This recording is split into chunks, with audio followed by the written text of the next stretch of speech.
4,65,000 subsidy ಬರುತ್ತೆ. But ನಮ್ಗೆ loss ಏನಾಗಲ್ಲ. 20 years ವರೆಗೂ ಮೇಂಟೈನ್ ಮಾಡಬಹುದು ನನ್ನ ಅನುಭವದ ಪ್ರಕಾರ. ನಮಗೆ ಫೆಬ್ರವರಿ 14th ಇಯರ್ಲಿ ನಮಗೆ ಲಾಭ ಬರೋಂಥ ದಿನ. ನಾವು ಏಪ್ರಿಲ್, ಮೇ ಅಥವಾ ಜೂನ್ ಈ 3 ತಿಂಗಳಲ್ಲಿ ನಾಟಿ ಮಾಡಿದ್ರೆ ತುಂಬಾ ಉತ್ತಮ. ಆಕ್ಷನ್ ಹಾಕೋದೇ ಬೆಸ್ಟ್. ಅವ್ರು ಯಾವ್ದು ಕ್ವಾಲಿಟಿ ಮೇಲೆ ರೇಟ್ ಕೊಡ್ತಾರೆ. ಒಂದು ಎಕರೆಗೆ 2 ರಿಂದ 3 ಲಕ್ಷ ರೂಪಾಯಿ ನಾವು ಅರ್ನ್ ಮಾಡ್ಬೋದು.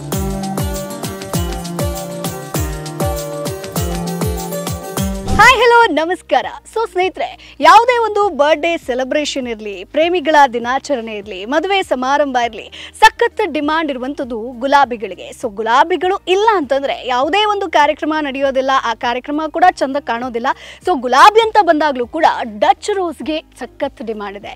ಸೊ ಇವತ್ತು ನಾನು ನಿಮಗೆ ಡಚ್ ರೋಸ್ ಕೃಷಿ ಬಗ್ಗೆ ಸಾಕಷ್ಟು ಮಾಹಿತಿಯನ್ನು ಕೊಡ್ತೀನಿ. ಇದರ ಬಗ್ಗೆ ಇನ್ಫಾರ್ಮೇಷನ್ ಕೊಡೋದಕ್ಕೆ ನಮ್ಮ ಜೊತೆಗೆ ಮಾರೇಗೌಡ ಎಸ್ ಅವರಿದ್ದಾರೆ. ಸುಮಾರು 15 ವರ್ಷಗಳಿಂದ ಕೃಷಿ ಮಾಡ್ಕೊಂಡು ಬರ್ತಿದ್ದಾರೆ. ಜೊತೆಗೆ MPCS ನ ಒಂದು ಮಾಜಿ ಅಧ್ಯಕ್ಷರು ಕೂಡ ಹೌದು. ಜೊತೆಗೆ ದೇವನಹಳ್ಳಿ ತಾಲೂಕಿನ ಒಂದು ಯೂತ್ ಜನರಲ್ ಸೆಕ್ರೆಟರಿ ಕೂಡ ಹೌದು. ಹಾಗಾದ್ರೆ ಇವರಿಗೊಂದು ಕೃಷಿಯಲ್ಲಿ ಯಾವ ರೀತಿಯಾಗಿ ಇಂಟ್ರೆಸ್ಟ್ ಬಂತು, ಪಾಲಿ ಹೌಸನ್ನ ಯಾವ ರೀತಿಯಾಗಿ ನಿರ್ಮಾಣ ಮಾಡ್ಕೊಂಡ್ರು, ಯಾವ ರೀತಿಯಾಗಿ ಡಚ್ ರೋಸ್ ಕೃಷಿಯನ್ನ ಮಾಡ್ತಾ ಇದ್ದಾರೆ, ಇವೆಲ್ಲದರ ಬಗ್ಗೆ ಡೀಟೇಲ್ಸ್ ಅನ್ನ ಕೊಡ್ತಾರೆ. ಸೊ ಬನ್ನಿ, ಅವ್ರು ಇಲ್ಲೇ ಇದ್ದಾರೆ, ಬನ್ನಿ ಮಾತಾಡ್ಸೋಣ. Hi sir. ಸೊ ಮೊದಲನೇದಾಗಿ thank you so much sir, ನಮ್ಗೆ ಇಂಟರ್ವ್ಯೂ ಮಾಡೋದಕ್ಕೆ ಪರ್ಮಿಷನ್ ಕೊಟ್ಟಿದ್ದಕ್ಕೆ. ಸೊ ಈಗ ಸರ್, ಡಚ್ ರೋಸ್ ಬಗ್ಗೆ ಮಾತಾಡೋಕ್ಕಿಂತ ಮೊದಲು ನಾವು ರೂಟಿಂದ ಸ್ಟಾರ್ಟ್ ಮಾಡೋದಾದ್ರೆ, ನೀವು ಹೇಳಿದ್ರಿ ಪಾಲಿ ಹೌಸ್ನಲ್ಲಿ ಮಾಡಬೇಕು ಅಂತ. ಸೊ ಮೇನ್ ಪರ್ಪಸ್ ಏನು ಸರ್, ಪಾಲಿ ಹೌಸಲ್ಲೇ ಡಚ್ ರೋಸ್ ಮಾಡಬೇಕು ಅಂತ? ಮೇಡಮ್, ಪಾಲಿ ಹೌಸಲ್ಲಿ ಮಾಡೋದ್ರಿಂದ 2 ಥರ ಯೂಸ್ ಇದೆ. ಒಂದು, ರೈತರಿಗೆ ನೀರು ಸೇವ್ ಆಗುತ್ತೆ. ನಿಮಗೆ ಓಪನ್ ಅಲ್ಲಿ ಏನ್ ನೀರು ಬೇಕೋ ಅದಕ್ಕಿಂತ ಒಂದು 25%, ಅದರಲ್ಲಿ 25% ನೀರಿದ್ರು ನಮಗೆ ಬೆಳೆ ಬೆಳಿಬಹುದು. ಒಂದು. ಎರಡನೇದು, ನೇಚರ್ನ ಇನ್ಬ್ಯಾಲೆನ್ಸ್ ಮಾಡಬಹುದು. ಈಗ ಹೆವಿ ಮಳೆ ಆಯ್ತು, ಆನೆಕಲ್ ಮಳೆ ಬಂತು, ಅವಾಗೆಲ್ಲ ಬೆಳೆ ಪ್ರಾಬ್ಲಮ್ ಆಯ್ತು ಅನ್ನೋದು ಇರಲ್ಲ. ಆಮೇಲೆ ಸೇಮ್ ಟೆಂಪರೇಚರ್ ಮೇಂಟೈನ್ ಆಗುತ್ತೆ. ಲೀಫ್ ಕ್ವಾಲಿಟಿ ಆಗಿರ್ಬೋದು, ಹೂ ಕ್ವಾಲಿಟಿ ಆಗಿರ್ಬೋದು. ಈಗ ಇದು ಹೂವು ನಾವು ಎಕ್ಸ್ಪೋರ್ಟ್ ಎಲ್ಲ ಮಾಡ್ತೀವಿ. ಈ ಪಾಲಿ ಹೌಸ್ ಅಲ್ಲಿ ಬೆಳೆದ್ರೆ ಇದು ಹೂವು ಒಂದು 15 days ತಡೆಯುತ್ತೆ. ವಾಟರ್ ಅಲ್ಲಿ ಈ ಕಡ್ಡಿ ವಾಟರ್ ಇಟ್ಟರೆ ಸಾಕು, ಒಂದು 15 ದಿನ ತಡೆಯುತ್ತೆ. ನಾವು ಓಪನ್ ಫೀಲ್ಡ್ ಅಲ್ಲಿ ಬೆಳೆದ್ರೆ ಜಸ್ಟ್ 1 ಡೇಗೆನೆ, ಬೆಳಗ್ಗೆ ಕಟ್ ಮಾಡಿದ್ರೆ ನಾಳೆ ಯೂಸ್ ಮಾಡಬೇಕು, ನಾಡಿದ್ದಕ್ಕೆ ಮತ್ತೆ ಅದೇನಕ್ಕೂ ಆಗಲ್ಲ, ಆ ತರ ಆಗುತ್ತೆ. ಹಂಗಾಗಿ ನಮ್ಮ ಪಾಲಿ ಹೌಸ್ ತುಂಬಾ ಯೂಸ್ ಆಗುತ್ತೆ. ಓಕೆ. ಸೊ ಈಗ ನಾವು ಪಾಲಿ ಹೌಸ್ ಅಲ್ಲಿ ಸ್ಟಾರ್ಟ್ ಮಾಡ್ತೀವಿ ಅಂತಂದ್ರೆ, ಚಿಕ್ಕದಾಗಿ ಸ್ಟಾರ್ಟ್ ಮಾಡ್ತೀವಿ ಅಂತಂದ್ರೆ ಎಷ್ಟು ಇನ್ವೆಸ್ಟ್ಮೆಂಟ್ ಮಾಡಬೇಕಾಗುತ್ತೆ ಸರ್? ಸ್ಟಾರ್ಟಿಂಗ್ 10 ಗುಂಟೆ ಇರೋದು. ನಮಗೆ ಕೃಷಿ ಇಲಾಖೆಯಿಂದ ಸಬ್ಸಿಡಿನೂ ಬರುತ್ತೆ. 10 ಗುಂಟೆಗೆ 4,65,000 ಸಬ್ಸಿಡಿ ಬರುತ್ತೆ. ಅದ್ರ ಮೇಲೆ 2 acres ವರೆಗೂ ಕೊಡ್ತಾರೆ. NHB ಅಂದ್ರೆ ನಮ್ಮ ನ್ಯಾಷನಲ್ ಹಾರ್ಟಿಕಲ್ಚರ್ ಬೋರ್ಡ್ ಬ್ಯಾಂಗ್ಳೂರಿಂದನೂ ಕೊಡ್ತಾರೆ. ನಾವು ಸಬ್ಸಿಡಿ ನಾವು ಎಷ್ಟು ಏರಿಯಾ ಮಾಡ್ತೀವಿ ಅದ್ರ ಮೇಲೆ ಸಬ್ಸಿಡಿ ನಮ್ಗೆ ರೈಸ್ ಆಗುತ್ತೆ. ಆ ತರ ನೋಡ್ಕೊಂಡು ನಮ್ಮ ಜಮೀನು ಯಾವ ತರ ಇದೆ ನೋಡ್ಕೊಂಡು ಮಾಡೋದು ಉತ್ತಮ. ಸೊ ಈಗ ಪಾಲಿ ಹೌಸಿಗೆ ಮೆಟೀರಿಯಲ್ಸ್ ಎಲ್ಲ ಎಲ್ಲಿಂದ ಸಿಗುತ್ತೆ ಸರ್? ಅಂದ್ರೆ ಯಾವ ಕ್ವಾಂಟಿಟಿಲಿ ನಾವು ತರಬೇಕಾಗುತ್ತೆ, ಹೆಂಗ್ ನೋಡ್ಕೊಂಡು ತರಬೇಕು? ಇಲ್ಲ ಮೇಡಮ್, ಆಕ್ಚುಲಿ ನಾವು ಓಪನ್ ಫೀಲ್ಡ್ ಇಂದ ಪಾಲಿ ಹೌಸ್ಗೆ ಬರ್ಬೇಕಾದ್ರೆ ನಾವು ಫಸ್ಟ್ ಸಬ್ಸಿಡಿಯಲ್ಲಿ ಅಪ್ರೂವಲ್ ತಗೊಬೇಕು. ರೈತ ನಾವು ಕೃಷಿ ಇಲಾಖೆ ಹೋಗಿ ನಾವು ಸಬ್ಸಿಡಿ ಕೇಳಿದಾಗ ಅವ್ರ ಸಬ್ಸಿಡಿ ನಾವು ಆಯ್ತು ನಾವು ಕೊಡ್ತೀವಿ ಮಾಡಿ ಅಂತ ಹೇಳಿದಾಗ, ಆಮೇಲೆ ನಾವು ಅದಕ್ಕೊಂದು ಪ್ರಾಜೆಕ್ಟ್ ರಿಪೋರ್ಟ್ ಮಾಡಬೇಕು.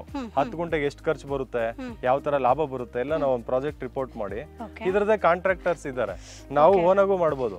ನಮ್ಗೆ GST ಬಿಲ್ ಬರ್ದೇ ಇರೋದ್ರಿಂದ, ನಮ್ದು ಯಾವುದೇ ನೇಮ್ ಅಲ್ಲಿ GST ಇಲ್ಲದೆ ಇರೋದ್ರಿಂದ, ನಾವು ಬೇರೆ ಮಾಡೋಂಥವ್ರಿಗೆ ಕಾಂಟ್ರಾಕ್ಟ್ ಕೊಟ್ಟು ಈ ಏನು ಈ ಸ್ಟ್ರಕ್ಚರ್ ಇದೆಯಲ್ಲ ಇದನ್ನೆಲ್ಲ ರೆಡಿ ಮಾಡಿಸಿದ್ರೆ ಆಮೇಲೆ ನಾವು ಗಿಡ ಗೊಬ್ಬರ ಎಲ್ಲ ನಾವು ಹಾಕೊಂಡು ರೆಡಿ ಮಾಡ್ಕೊಬಹುದು. ಓಕೆ. ಸೊ ಈಗ ಪಾಲಿ ಹೌಸ್ಗೆ ನಾವೀಗ 10 ಗುಂಟೆಲಿ ಸ್ಟಾರ್ಟ್ ಮಾಡ್ತೀವಿ ಅಂತಂದ್ರೆ ಟೋಟಲ್ ಎಷ್ಟು ಖರ್ಚು ಬೀಳುತ್ತೆ ಸರ್ ಕೇವಲ ಪಾಲಿ ಹೌಸ್ಗೆ? ಮೇಡಮ್, ಆಕ್ಚುಲಿ ಇವಾಗೆಲ್ಲ ರೇಟ್ ತುಂಬಾ ಜಾಸ್ತಿ ಆಗಿದೆ. ನಾನು 2010 ಅಲ್ಲಿ ಮಾಡಿದ್ದು. ಆವಾಗ ಒಂದು 4 ರಿಂದ 5 lakhs ಇದ್ದಿದ್ರೆ 10 ಗುಂಟೆ ಪೂರ್ತಿ ಕಂಪ್ಲೀಟ್ ಒಂದು ಸ್ಟ್ರಕ್ಚರ್ ರೆಡಿ ಮಾಡಬಹುದಿತ್ತು. ಇವತ್ತು 10 lakhs ಬೇಕು ಮೇಡಮ್. ಯಾಕಂದ್ರೆ ಎಲ್ಲ ಕಬ್ಬಿಣದ ರೇಟ್ ಎಲ್ಲ ಜಾಸ್ತಿ ಆಗಿರೋದ್ರಿಂದ, ಪೇಪರ್ ರೇಟು ಜಾಸ್ತಿ ಆಗಿರೋದ್ರಿಂದ ತುಂಬಾ ಕಾಸ್ಟ್ ಜಾಸ್ತಿ ಆಗ್ತಾ ಇದೆ ಈಗ. ಓಕೆ. ಸೊ ಇದ್ರದ್ದು ಒಂದು ಡ್ಯೂರಬಿಲಿಟಿ ಬಗ್ಗೆ ಮಾತನಾಡೋದಾದ್ರೆ ಎಷ್ಟು ವರ್ಷ ಬರುತ್ತೆ ಸರ್ ಪಾಲಿ ಹೌಸ್? ಮೇಡಮ್, ಪಾಲಿ ಹೌಸ್ಗೆ ನನಗೆ ಗೊತ್ತಿದ್ದಂಗೆ ಬೇರೆ ರೈತರು ಯಾವ ತರ ಹೇಳ್ತಾರೆ ಗೊತ್ತಿಲ್ಲ. ನನಗಂತೂ ಗೊತ್ತಿದ್ದಂಗೆ ಲೈಫ್ ಇಲ್ಲ ಇದಕ್ಕೆ. ಈಗ ನಾವು ಪೇಪರ್ ಒಳಗಡೆ ಸ್ಟ್ರಕ್ಚರ್ ಮಾಡಿರೋದ್ರಿಂದ ಇದೇನು ರಸ್ಟ್ ಹಿಡಿಯಲ್ಲ, ಪೇಪರ್ ಹೋಗುತ್ತೆ. 4 years ಆದ್ಮೇಲೆ ಪೇಪರ್ ಹೋಗ್ತಾ ಇರುತ್ತೆ. ಹೋಗಿದ್ದು ಚೇಂಜ್ ಮಾಡ್ಕೊಬೇಕು.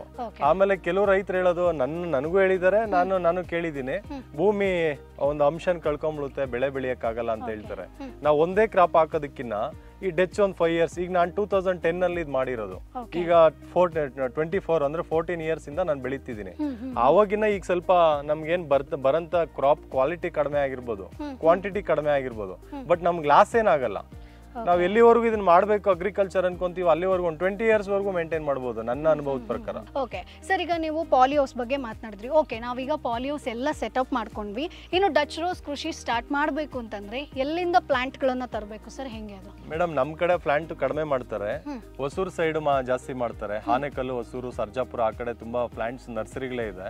ನಾವು ಗಿಡ ಮಾಡಬೇಕು ಅಂತ ಅನ್ಕೊಂಡು ಸಬ್ಸಿಡಿ ತಗೊಂಡು ನಾವು ಸ್ಟ್ರಕ್ಚರ್ ರೆಡಿ ಆಗೋಕ್ಕಿಂತ ಮುಂಚೆ ಇನ್ನೂ 1 ತಿಂಗಳು ಬಿಫೋರ್ ನಾವು ಆನೆಕಲ್ಲು, ಸರ್ಜಾಪುರ ಆ ಕಡೆ ಹೋದ್ರೆ ತುಂಬಾ ನರ್ಸರೀಸ್ ಇದೆ.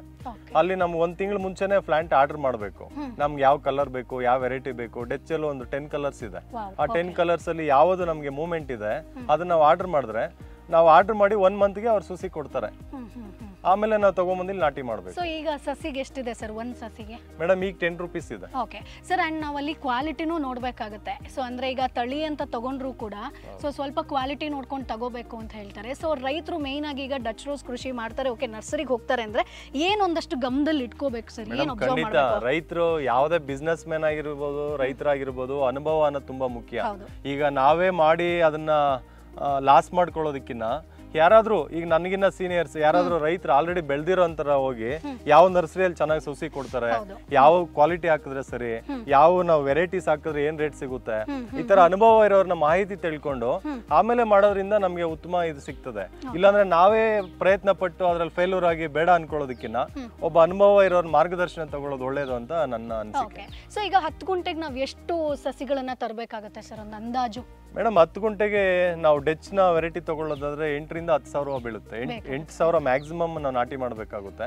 ಕೆಲವರೆಲ್ಲ 10,000 ಮಾಡ್ತಾರೆ. 10,000 ಮಾಡಿದ್ರೆ ನಮ್ಗೆ ಇದು ಕ್ವಾಲಿಟಿ ಕಡಿಮೆ ಬರ್ಬೋದು. 8,000 ಮಾಡ್ಬೇಕಾಗುತ್ತೆ. ಅಂದ್ರೆ 1 ಎಕರೆಗೆ 32,000 ಸಸಿ ನಾಟಿ ಮಾಡ್ಬೇಕಾಗುತ್ತೆ. ಸೊ ಈಗ ನೀವು ಎಷ್ಟು ಕಲರ್ ಮಾಡ್ತಿದ್ದೀರಾ ಸರ್? ಮೇಡಮ್ ಈಗ ನನ್ನ ಹತ್ರ 6 ಕಲರ್ಸ್ ಇದೆ. ಆಕ್ಚುಲಿ ನಾನು 1.5 ಎಕರೆಯಲ್ಲಿ ಪಾಲಿಯೋಸ್ ಮಾಡಿದೀನಿ. ಇಲ್ಲಿ 1 ಎಕರೆ ಇಲ್ಲಿ ನಿಮ್ಗೆ ಕಾಣ್ತಿದೆ. ಇನ್ನೊಂದು ಅರ್ಧ ಎಕರೆ ನಮ್ದು ಸ್ವಲ್ಪ ದೂರದಲ್ಲಿದೆ, ಊರಿಂದ ದೂರ ಇದೆ. ಅಲ್ಲೊಂದು 4 ಕಲರ್ ಮಾಡಿದೀವಿ.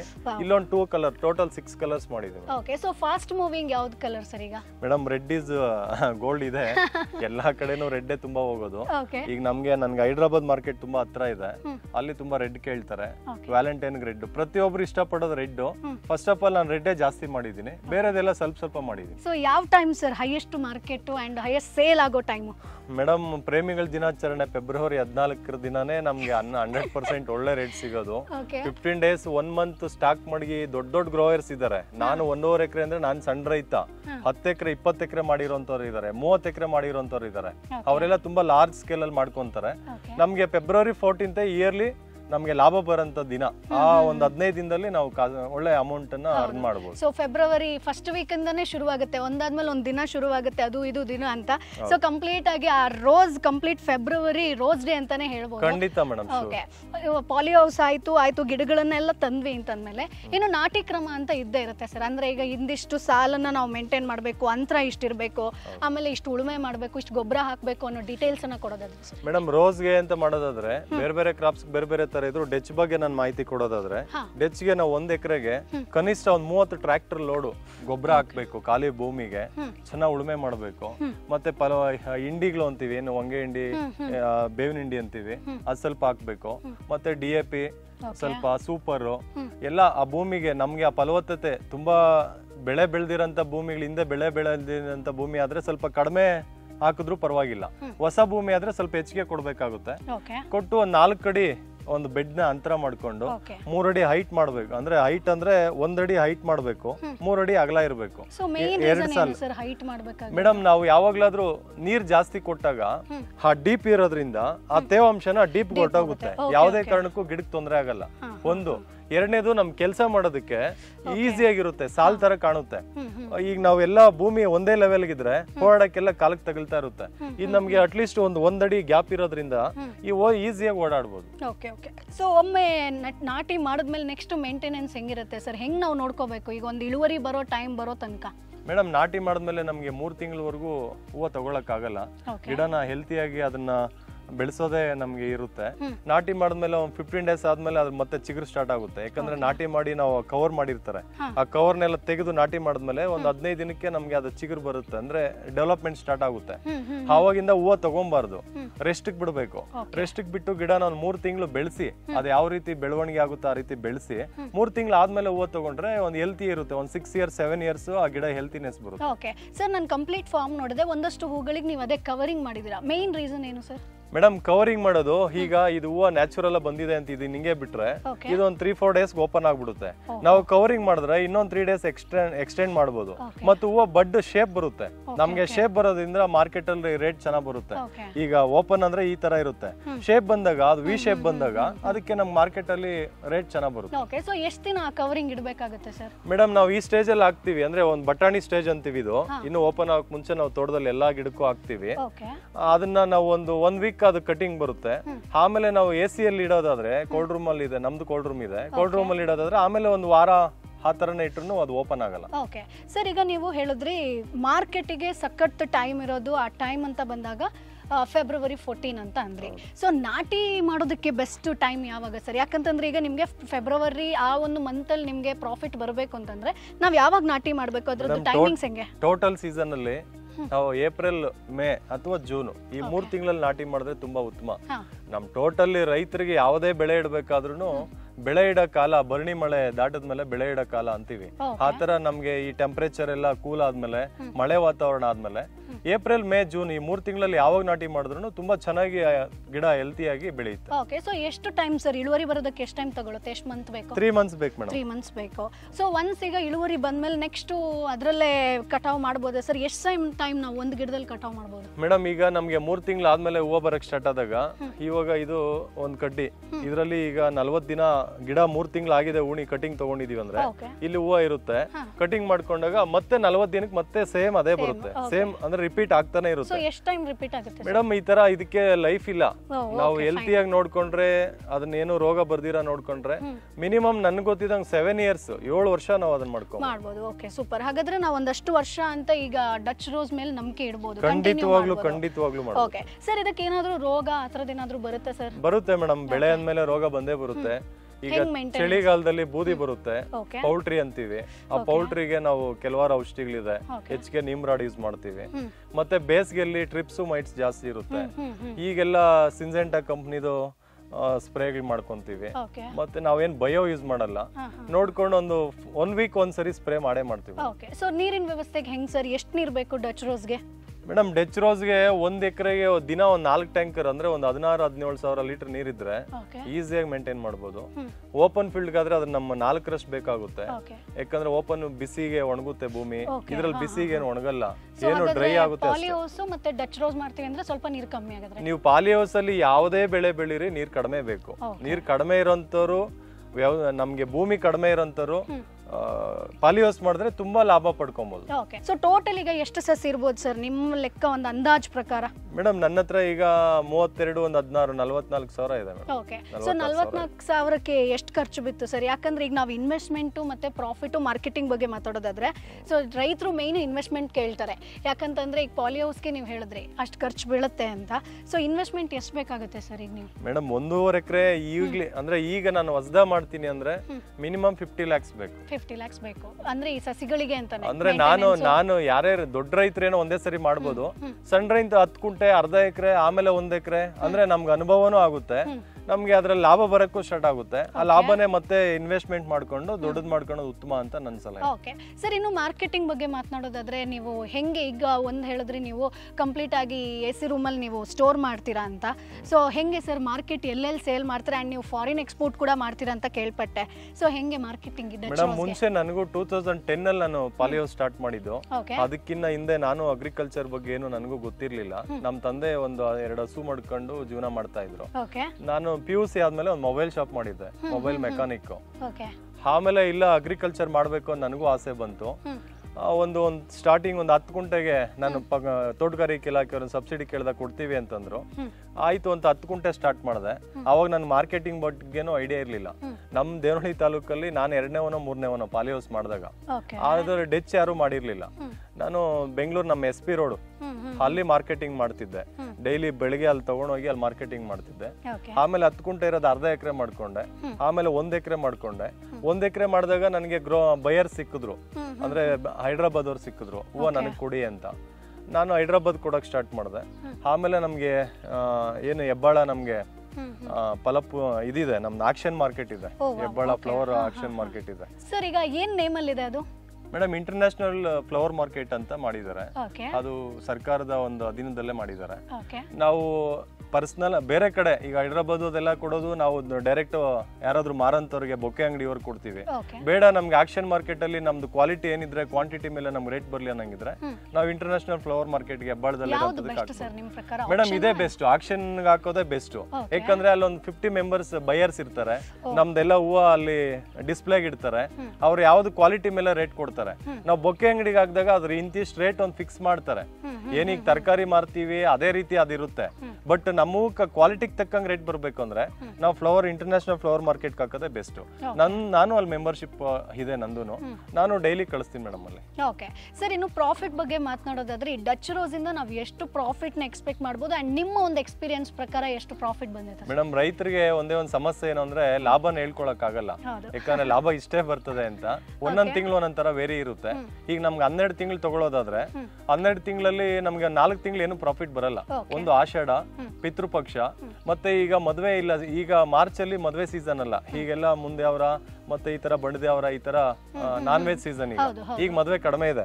ಈ ತರ 4 ತಿಂಗಳಲ್ಲಿ ನಮ್ಗೆ ಏನು ರೇಟ್ ಇರಲ್ಲ. ರೇಟ್ ಯಾಕಿರಲ್ಲ ಅಂದ್ರೆ ಈ ಹೂವು ಹೋಗೋದೇ ಮೇಜರ್ ಮದ್ವೆಗಳಿಗೆ. ಆ ಮದ್ವೆಗಳಿಗೆ ಯಾರು ತಗೊಂಡಿಲ್ಲ ಅಂದಾಗ ರೇಟ್ ಕಡಿಮೆ ಆಗುತ್ತೆ. ಯಾರೋ ಬೊಕ್ಕೆ ಫಂಕ್ಷನ್ಸ್ಗೆ ಅಥವಾ ಯಾರಿಗಾದ್ರೂ ವೆಲ್ಕಮ್ ಅಥವಾ ಏನು ಹೋಟೆಲ್ಸ್ಗೆಲ್ಲ ಬೊಕ್ಕೆ ಸ್ವಲ್ಪ ಯೂಸ್ ಮಾಡ್ತಾರೆ, ಸೇಲ್ಸ್ ಕಡಿಮೆ ಆಗುತ್ತೆ. ಇನ್ನೊಂದು 4 ತಿಂಗಳು ಮೀಡಿಯಂ ಆಗಿರುತ್ತೆ.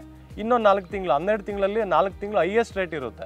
ಹಾಗಾಗಿ ನಾವು ಒಂದು ಆವರೇಜ್ ಮಾಡೋದಾದ್ರೆ ಒಂದು ಎಕರೆಗೆ 2 ರಿಂದ 3 ಲಕ್ಷ ರೂಪಾಯಿ ನಾವು ಅರ್ನ್ ಮಾಡ್ಬೋದು. ಓಕೆ, ಸೊ ಅದ್ರಲ್ಲಿ ಖರ್ಚು ಎಷ್ಟು ಬರುತ್ತೆ ಸರ್? ಈಗ ಖರ್ಚು ನೀವು ಮೈನಸ್ ಮಾಡಿ 3 ಲಕ್ಷ ಹೇಳ್ತೀರಾ ಅಥವಾ ಖರ್ಚು ಇರುತ್ತಾ? ಮೇಡಮ್ ಖರ್ಚು ಮೈನಸ್ ಮಾಡಿ ಹೇಳ್ತಿಲ್ಲ, ಟೋಟಲ್ 3 ಲಕ್ಷ ಬರ್ಬೋದು.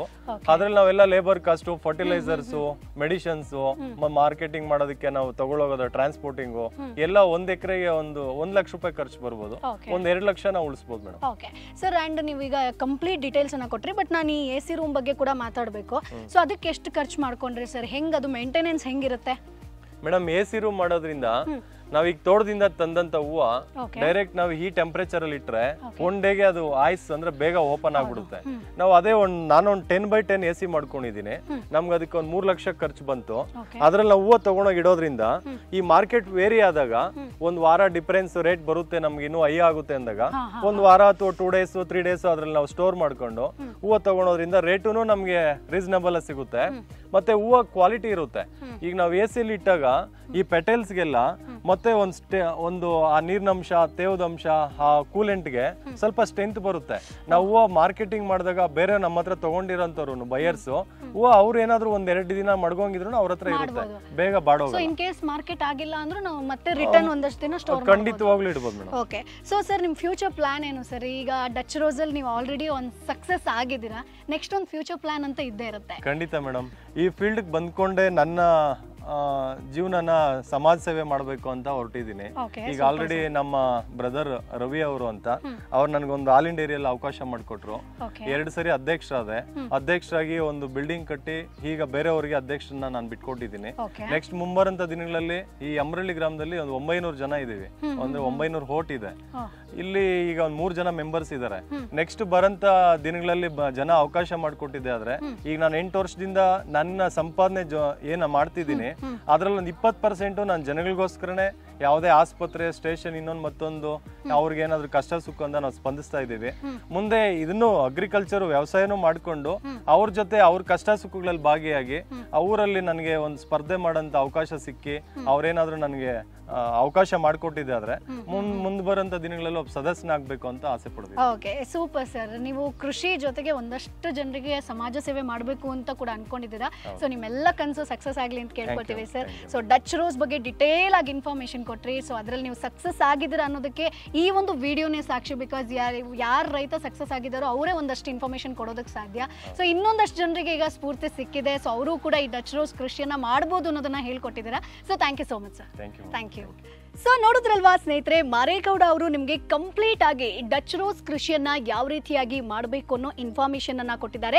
ಸೊ ಈ ಒಂದು ವಿಡಿಯೋ ನಿಮಗೆ ಯೂಸ್ಫುಲ್ ಆಗಿರುತ್ತೆ ಅಂತ ಅನ್ಕೊಳ್ತೀನಿ. ಮುಂದಿನ ಎಪಿಸೋಡ್ ನಲ್ಲಿ ಮತ್ತೊಂದು ಕೃಷಿ ಐಡಿಯಾ ಜೊತೆ, ಮತ್ತೊಂದು ಕೃಷಿ ಮಾಹಿತಿ ಜೊತೆ ನಾನು ನಿಮ್ಮ ಮುಂದೆ ಹಾಜರಿರ್ತೀನಿ. ಅಲ್ಲಿವರೆಗೂ ಫ್ರೀಡಮ್ ಆಪ್ ಅನ್ನ ಡೌನ್ಲೋಡ್ ಮಾಡಿ ಡಚ್ ರೋಸ್ ಕೃಷಿಯನ್ನ ಯಾವ ರೀತಿಯಾಗಿ ಮಾಡಬೇಕು ಅನ್ನೋ ಕಂಪ್ಲೀಟ್ ಕೋರ್ಸ್ ಇದೆ. ಯಾರು ಇದರಲ್ಲಿ ಸಕ್ಸಸ್ ಆಗಿದ್ದಾರೋ ಅವರೇ ನಿಮಗೆ ಡಿಟೇಲ್ ಆಗಿ ಮಾಹಿತಿಯನ್ನ ಕೊಡ್ತಾರೆ. ಮುಂದಿನ ಎಪಿಸೋಡ್ ಅಲ್ಲಿ ಮತ್ತೆ ನಿಮ್ಮನ್ನ ಭೇಟಿ ಆಗ್ತೀನಿ. ಅಲ್ಲಿವರೆಗೂ ಟಾಟಾ, ಬಾಯ್ ಬಾಯ್.